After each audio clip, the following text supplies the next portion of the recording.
Let's see what the stew has for us today.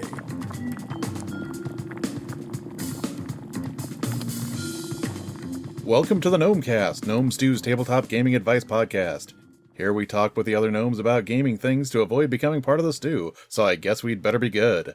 Today you have me, Jared, the review gnome, with another interview showcasing an RPG creator with an exciting product on the horizon.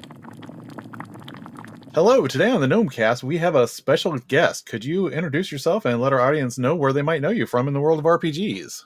Hi, my name's Kimi. I run the Happy Jacks RPG network of podcasts and streams. I also GM and play in some of the APs on there and give advice on Fridays with a little bit of drinking involved. I also have recently started a gaming company called Golden Lasso Games, and I have my very first game that's kickstarting. Starting on February 2nd, you can go to goldenlassogames.com/Kickstarter, and you can find out about my game Decuma, which I think is what we're going to talk about today, right, Jared? That is exactly what we're going to talk about today. So, would you care to explain to the audience what Decuma is? Decuma is the R&D for your RPG. So basically, it's a tarot-based tool that you can use before you start a campaign in any system that creates connections between the characters, creates locations, like it actually makes it an actual map you can look at and reference during the campaign. And it also creates kind of the reputation and like history of your party in the world that you're playing in. And it does this all in about, it can be around 90 minutes. Sometimes it takes a little more. Sometimes it takes a little less, depending on how big your group is. And it's if you've played For the Queen, it's very kind of in that style where everyone's dealt specific cards and you were asked questions on those cards. So it's a lot of fun, and it gives the GM and the players a ton of tools, a ton of story hooks and possible plot lines to follow before you even get started in the campaign. I love For the Queen. I'm actually signed up to play that at a convention this weekend, so I'm really looking forward to that. Yeah, no, Decuma was very inspired by that and a lot of kind of similar question games. In real life, and quote unquote real life, I'm a fourth grade teacher, so I have a great appreciation for questions and prompts and how they get people thinking. So I just kind of love that style of game. That sounds awesome. Would you care to elaborate on how Decuma helps you build character connections? Sure, yeah. There's different suits in a tarot deck. So what I've done is I've split the suits of the deck and each set does a different thing. So for example, the cups and the wands are the suits that do the character connections in Decuma. So everyone's dealt a hand at the beginning of the game. And in those are cards that are meant for character connections. There's cards that are meant for locations, and then there are ones that are meant for the group dynamics, as I like to call them in the world. So basically what you do is you come to the table of Decuma with at least a concept for your character. You don't have to have a whole finished character sheet, although if you do, that's great too. But if you sit down and you're like, I am Sally, the barmaid turned adventurer. I love sword fighting, and I've lived on a farm most of my life. Boom, you've got enough to sit down and play Decuma. So then what you do is you and the other people at the table each get cards. And as you flip over these cards, they have questions on them. And you will work with your group to answer those questions, and it creates connections between the other people. So for example, I'm looking at one right now, I just flipped over. It says, blank gave you bad advice and you paid the price. What happened? So they're very open-ended questions. Blank would be another PC. So you'd put in another character's name in there.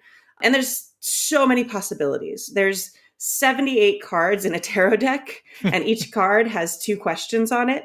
So, and it just like tarot cards, the direction of the card matters. So all the questions are actually based on the meaning of the tarot card.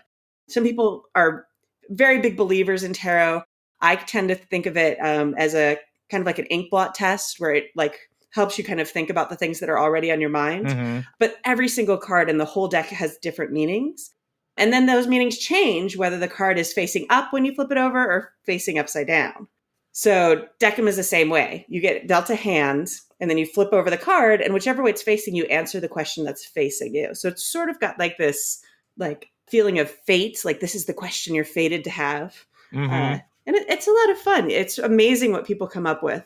That sounds like a lot of fun. There was back when I was running my 7C game, there was a tarot type card set associated with that, Yeah. and I wanted to use that because the sign that you're born under has an effect on the characters, but it didn't quite feel dynamic enough for me to want to impose that on anyone. So I'm really looking forward to seeing how this works out.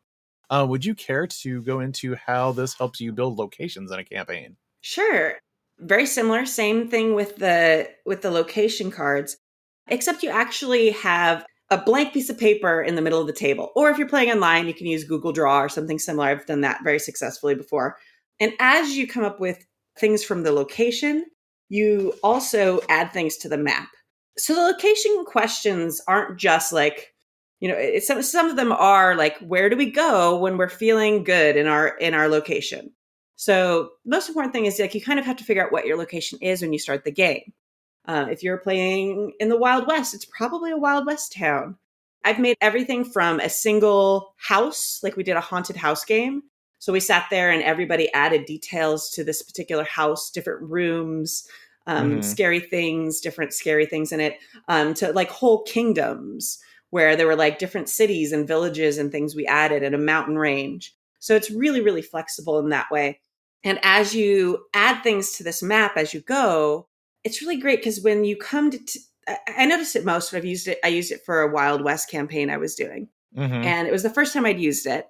And I was GMing and we all built this town together, Rainbow Springs. And the first session, I realized I wasn't answering as many questions as I usually do as a GM because my players had built the town with me. They knew as much about it as I did. And I was, of course, free to add stuff in as the GM. You can do that. Like, oh, I'm going to add in some NPCs. But it was so cool because their characters supposedly had lived in this town for years. So instead of them saying, oh, I walked to the saloon. Where's the saloon? Like out of character. Like they knew where the saloon was. They knew who the barkeep was behind the bar already. They knew everything about it. They knew what was next door. So it was there was so much buy-in, just at the beginning of that campaign, because they felt some ownership and their characters already were experts on it. And it made it so much easier to immediately dive into the story rather than kind of how there's like those awkward moments in the first few sessions of a campaign. Yeah. Where they're like, okay, I want to do this. Is there that in the town? And you're like, your character would know that, but they don't because, you made the town. Yeah. So it really helps kind of smooth that over. It also kind of adds flavor that doesn't always happen in a campaign. There's some questions that are like, one of my favorite ones is people in our location are superstitious about something. What do they feel? What do they think brings bad luck? And things like that. So it's not just like where buildings are in the town or, where the water treatment plant is in our generation ship or whatever. It's like cultural things too. Like, okay, we have a word we say when something is good. What is that? And, we think about that today. Like we all say, oh, that's cool or whatever in modern, like in our real lives. Like there should be like weird words like that too, especially if you're somewhere like on a generation ship or on a colony on Mars or like, oh yeah, definitely. Yeah, they're going to develop those things. So I don't know, it's really neat. And they also help build NPCs because, when you put a saloon down, who's the barkeep? Who owns the saloon? Things like that. It's over the summer I had run Rapscallion. It's a pirate themed game for anyone that hasn't seen it yet. But one of the things that they say that you can do in that is let everyone create a location in the setting. Yeah. And I went into that whole thing completely blank. And I let everyone build the different cities and the islands and the ports. And I just ran with all that. And it's great having that buy-in right off the start there when you start playing. Yeah. It's just magical. And it saves you so much time. And I know there's a lot of, I know me and my friends were kind of doing this all kind of ad hoc with different bits and pieces from other games. Like I've done campaigns where like we played Microscope part of the way through. Like we did part of Microscope to like get something built that we could all use. But again, that's not really like the goal of Microscope. Like Microscope tells a full narrative story on its own. Right.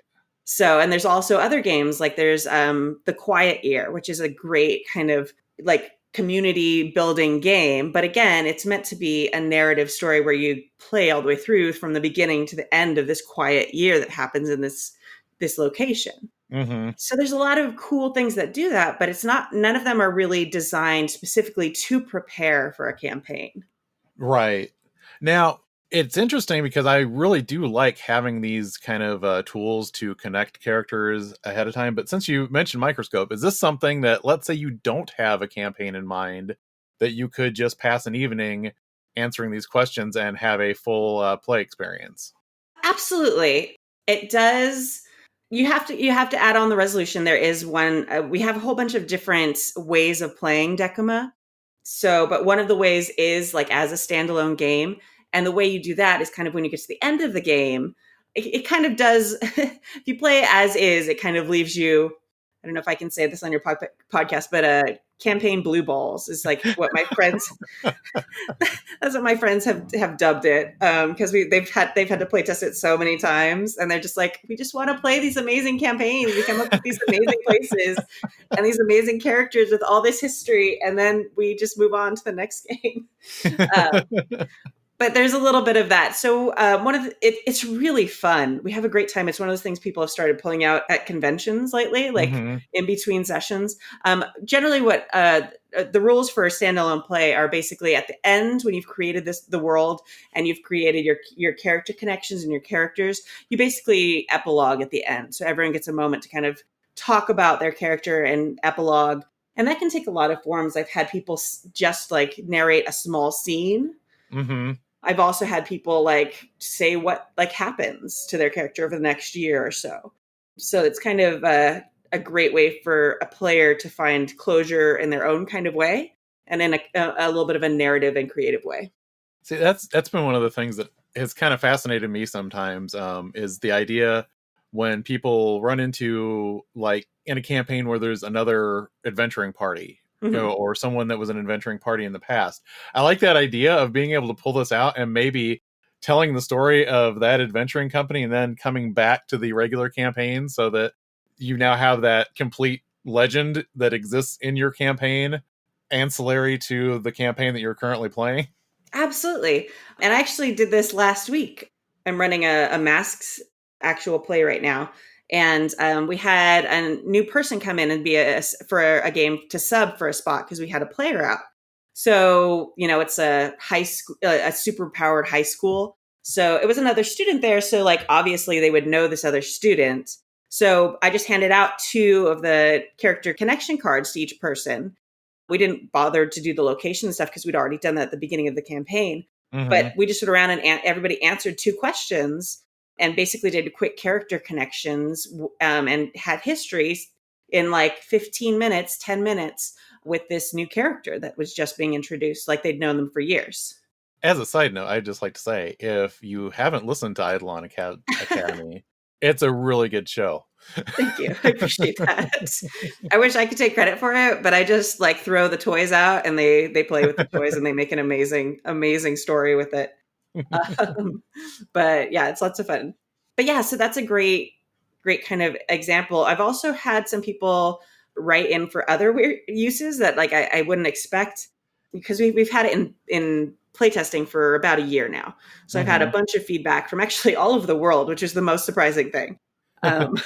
People write in from like Norway. You're like, oh my God, people in Norway are playing my game? That's very strange. But I've had people use them as love letters, especially when they're playing PBTA games. Like instead of doing like if there's been a big break in the campaign, like, because that's what happens in real life is people get busy and you don't play for 2 months or whatever, come back and do a couple cards just to kind of warm people up and get them back in the feel of it, and add a few more little connections from the past. And I actually had a writer write in, and I don't even know if they play RPGs, but they said, yeah, hey, I saw this and I tried it and actually was really great for my writer's block. That's awesome. Yeah, with a book that they were working on, or I assume it was a book. They didn't tell me exactly what they were writing, but I was like, oh, that's amazing. They'd played it like by themselves, actually. They just dealt themselves a hand and like done it themselves for the characters they were writing in their head. That is amazing. It didn't even occur to me that would be a thing, but like, yeah, it was very cool. Would you like to explain a little bit about why tarot spoke to you for the format for this sort of tool? Yeah, I kind of it's kind of on theme for the game. Like I said before, like there are people who believe in the power of tarot, and I feel like it does have a great ability to kind of unlock the things that you're thinking about. I loved the fact that each card had meaning, Mm-hmm. and knowing myself and again being a teacher for over a decade, having some direction with each card of what the question should be like was very helpful with that. Uh-huh. If I was trying to just come up with 52 times 2 random questions for a regular poker deck, I'm not sure it would have the same kind of symbolic meaning. Yeah. Yeah, I can see what you're saying. Yeah. In a way, this tool that guides people guided you because it is set up in a format that is already kind of a guide in and of itself. Right, exactly. It's a format that's meant to be interpreted and meant to kind of be kind of a like eye-opening experience, something that Mm-hmm. that reveals things that aren't like right in front of you. And that's kind of a theme I like with Decuma, because even though you know your character, you can get to know your character much better when people are asking you questions that maybe you hadn't considered before. Oh yeah, definitely. So I love that. I also just practically, as far as the mechanics of it, the fact that there are 78 cards rather than just 52 cards gives Mm-hmm. you so many more possibilities. You can play, there's 2 cards on every one of the 70, or two questions on every one of the 78 cards. Like you could play Decuma for literally years straight and never get the same set of questions for your game, which I love. And then again, practically, there's basically 5 suits in tarot when there's only 4 in a regular poker deck. You've got Right. the cups, you've got the wands, you have the swords, and you have the coins, and then you have the major arcana. So I was able to then split the deck into the 3 different types of cards I wanted very easily. So Mm-hmm. the major arcana is the group dynamics and the group politics of the world. Like I said earlier, the cups and the wands are the character connections, and then the swords and the coins are the location questions. That is really cool. And I was already interested in this. I'm getting more interested in it the longer this interview goes Excellent. along. Excellent. That's kind of the goal. But the other cool thing about it is like splitting the deck up like that. I wanted something that was very flexible. This game was very inspired by PBTA games because I'm obviously a big fan of that since I'm running Masks right now. And I was finding, again, like I said, my friends doing like pulling Microscope and the Quiet Year and things like that to create places for our games. Mm-hmm. I was finding that I was also, and we were also pulling the character connection questions from PBTA systems and using them with other systems, Yeah. which is great. I mean, I love it so much. But that's very much what inspired me to be like, you know what, there should be just a generic tool that does all this, that we don't have to pull bits and pieces from all these other places. And I really wanted it to be very flexible because if I am playing PBTA, like Masks, for example, has fantastic character connection questions. Like, Mm-hmm. I don't want to mess with those, especially like, not to get super nitty gritty, but like the bull playbook. Like part of the Uh-huh. mechanics of that playbook are tied to some of your character connection questions. So you definitely don't want to like replace that. So the cool thing about Decuma is you can pick which parts of the deck you use. So if I was playing Masks, I would probably not use the character connection questions from Decuma. I would just Mm-hmm. use the location cards and I would use the group dynamic cards. So it's really easy just to pull out because they're even color coded on the back. It's like, oh, those are the red cards. I'll pull those out and then just play with the purple and the blue cards. Or if you are, if you're into D&D and you're playing an adventure in Waterdeep or wherever else, obviously you have a very fleshed out location already. You probably have a million maps already. You don't need the locations, so you can just do like the character connections or the group dynamics, etc. Oh yeah, I really like that modularity. That's great. Yeah. And honestly, what you were saying too, part of why this appeals to me is because I love a wide range of games, Mhm. but there are so many games that don't have that same level of engagement for connecting a party that a Right. lot of PBTA games have. Yeah. And even when I don't want to play a PBTA game, I kind of have gotten used to having that tool for connecting things, and I miss it when I don't have it.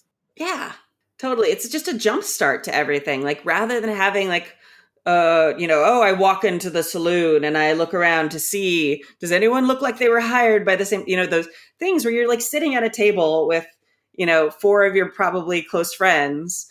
And then your characters have to pretend to be strangers for, 2 or 3 sessions. It's a little bit like, um, sometimes that's fun. Like that can be fun sometimes. I'm very fond of doing that with like curmudgeon-y dwarves, but but it's also just like so cool if you can be like just jump in, and even if you haven't seen each other for a while, even if you're just showing up to do a job together for the first time. They used to we used to do jobs together, but the last one went bad, and so now I'm not sure if I trust them. So now it's not just like surface level distrust. It's like you have a reason for that, and that's Yeah. like the greatest gift you can give a GM ever. So whenever I hear tarot cards, I think of artwork. Is there anything you would like to say about the artwork of these cards? Oh, I'm very excited about the artwork. So, my friend Samantha Terry is a fantastic artist. She's done stuff for Blizzard, for DC Comics. This is what she does for a living. Is she does incredible artwork. And she's my friend, so I managed to convince her to jump onto the Decuma team with me. We're very excited. We have an all-woman team, so it's very exciting. All of us working together. Much wine has been had, and she's doing this fantastic art. So we really thought about it for a long time because tarot decks tend to be very evocative of specific styles, and that's really what they're known for. A lot of them are very iconic, and so I wanted to make sure it was something that could be used with any type of system, because I've spent over a year now creating the questions, redoing the questions so that they're good with any setting and any system. And I have finally got it to a point where it really works for anything, like haunted house to space travel to fantasy, like anything. So I really wanted to make sure that the art also was sort of that flexible, but without being generic. Yeah. As hard as that is. So we finally decided on a style that is very inspired by shadow puppets, actually. Oh, that sounds So interesting. yeah, so there's a lot of cool bright colors in the back, but a lot of like the main figures are very often very silhouetted, because I want people to be able to look at the cards and imagine the world they're creating in them and the characters that they are in them. So that way it doesn't look too fantasy, it doesn't look too sci-fi, any of those things. So, and if you go to the Kickstarter page, there are examples up. She's already done a couple of the cards and is starting on more, so you can look and see the artwork up there. That sounds awesome. Speaking of other people working on this project, would you like to talk about any of your other contributors? Oh my gosh, they're amazing. Well, Samantha, I've already talked about. She's incredible. My friend Abria Iyengar, who's also in my Eidolon Academy game. She has been our director of development and director of marketing because she's fantastic at those things. She's the CEO of Dice Envy, the company. So she knows all the things social media. She's even taught me what TikTok is, which is this thing. I don't know. She's forcing me to be very, very adventurous with my social media. And then I was lucky enough to have my friend Mac Beauvais, again, another friend who I often game with, all of these wonderful, wonderful women I love very much. She's in charge of our merchandise. So she's our director of merchandise. And that's literally what she does for a living as well. So she does merchandising for a lot of very cool companies. I'm not sure if she'd want me like naming them. I feel like I'm name dropping. But so she's been a great asset for the team and making sure that we had excellent price points for things, that when we, planned out our reward tiers and things like that, everything was high quality, but also something that was actually doable. And we have actual price quotes from like real people at the company and not just like website estimates. Yeah, having some realistic grounding in what's going on. Yeah, exactly. And it's great. Like they're all three are just such fantastic powerhouse women who know their stuff so well. And I am so grateful that I have all of them with me, because I'm really great at grading papers and I'm really good at spreadsheets and writing questions, evidently. But there are some things I have learned so much just from their expertise and their knowledge. So speaking of having a plan going forward, what does your timetable look like for this? So the PDF version of Decuma, we're already in process of creating that. We're working hard to make it sure it is has as many accessibility features as possible. After we're launching on February 2nd, we have 30 days. Hopefully, we'll be funded. Maybe by the time you're listening to this, we're already funded. Who knows? Fingers crossed, right? So I'm thinking that like within probably a month of ending the Kickstarter, if we've been funded, then we can get the PDFs out to people, and that's something that's like at most tiers, and because that will not have the artwork on it. It has for those of you who've played The Quiet Year, it's basically charts where you can play the game with any deck of tarot cards. It's a little clunky because you have to like look up what each card means, but it's Yeah. completely functional. It's the whole game. It's all there, and it's very similar to the beta testing document. If you happen to be one of the people who beta tested, except it looks a lot better and there's no typos. Knock on wood. Knock on wood. There's no typos. As far as the artwork, that's obviously the piece that takes the longest. So Samantha's worked up a timeline where she's seeing herself finishing, depending on where we get. Our first goal, 10,000, is she's going to do all the major arcana, and then we do a little bit more generic minor arcana cards. So, for example, like the 5 of Swords will have 5 very cool looking swords on it, but the 6 of Swords will have those 6 very cool looking swords on them. So that's obviously a much quicker process. Yeah. If we one of our stretch goals is for her to do a full individual every single card deck of tarot cards for the game. If we get to that, that'll extend the timeline slightly. So that timeline will probably finish closer to November of 2020. And then as far as our manufacturing, that we have about a 25-day turnaround, 25 to 35-day turnaround when we get the artwork finished and to get it printed and get it here. So then I'll have it all stacked in my living room, and I will start packaging it and mailing it out. So we're looking at the early part of 2021 to actually have, if we get the stretch goal of all the individual artwork. If we don't hit that stretch goal, if we just meet our base goal, that's still incredibly great. Very exciting. But that will shorten the timeline probably by a few months. We're probably looking more like fall or winter of 2020 if we do that. So is there any last things that you would like to share with the Gnomecast audience? Oh my gosh. No. I'm just really excited about this. This is not the first game I've designed. It's the first game I started designing. And then I have heard that story a few times. Right. So, and then I got this out and I got it beta testing, was getting feedback on it. And I designed another game called Virgins and Vixens, which is a game about breaking the tropes of women in folklore, fairy tales, and myths. And that I put that together actually for an Itch.io game jam in less than 2 weeks. But I'm very proud of that. So that if you go to goldenlassogames.com, that's also there. You can buy it for $3. It's a great deal. But no, it's the first time I've Kickstarted a game. So, or anything actually, period. Any Kickstarter ever. I'm lucky my team has done it a couple times, but I'm very excited. I'm very nervous. So yeah, if you are interested, if this sounds like something you would be interested in for your game, again, it works with any setting, any system. And yeah, check it out and help support our Kickstarter. Help independent game designers. Woo! I was going to say, I heard you use this in one of the Demigods games that you played on the network. Yeah. And I also heard when you started this up for Eidolon Academy, and I've been excited to check it out ever since I heard your implementation of it. So I'm really looking forward to this. I really hope this does well for you because it sounds like a great product. I love additional tools for RPGs. Like I as much as I love RPGs, I also love when we explore what else we can do to facilitate and make the experience better as well. Right, absolutely. And another cool thing about it is it's super portable. You don't need a big book. Like the entire game fits in the box of cards. So if you can stick a box of cards in your gaming bag, like you have Decuma with you always and can use it at any point.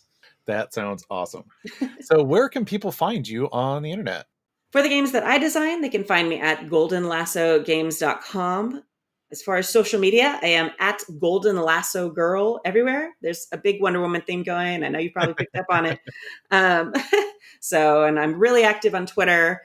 little less active on Instagram at the moment because I'm so busy with the Kickstarter, but I do cosplay and stuff, and there's a bunch of crazy pictures there of that. And then, yeah, I'm Golden Lasso Girl everywhere. If you're interested in the Happy Jacks RPG Network, listening to me GM or play crazy characters or give some advice, you can check that out at happyjacks.org. That is awesome. Thank you so much for coming on the Gnomecast. I really appreciate it. No, I'm super excited. Thank you so much for having me. Like I said, I'm really looking forward to this project, and I really hope that it does well for you. This sounds really great. Yeah. Thank you again for being on the show. You. Yeah. This show is funded by the Gnome Stew Patreon. You too can become a Patreon backer by following the Patreon link on the Gnome Stew website to the Gnome Stew Patreon. This ad brought to you by the Deck of a Reasonable Amount of Things, a smaller and more manageable number of random cosmic events, but with the same ratio of destiny-wrecking results you've come to know and love. If you're enjoying the Gnomecast, you'll probably like one of the many other Misdirected Mark shows. Here's one to check out. She's a Super Geek. She's a Super Geek is an Emmy-nominated actual play RPG podcast highlighting women as GMs. Join them every other Tuesday for lots of different RPGs and guests. You can find all of us at gnomestew.com, at gnomestew on Twitter, and gnomestew on Facebook.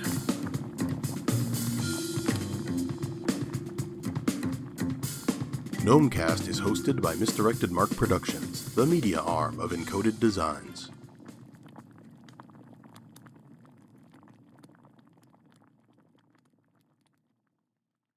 Rob, you have to edit this part out.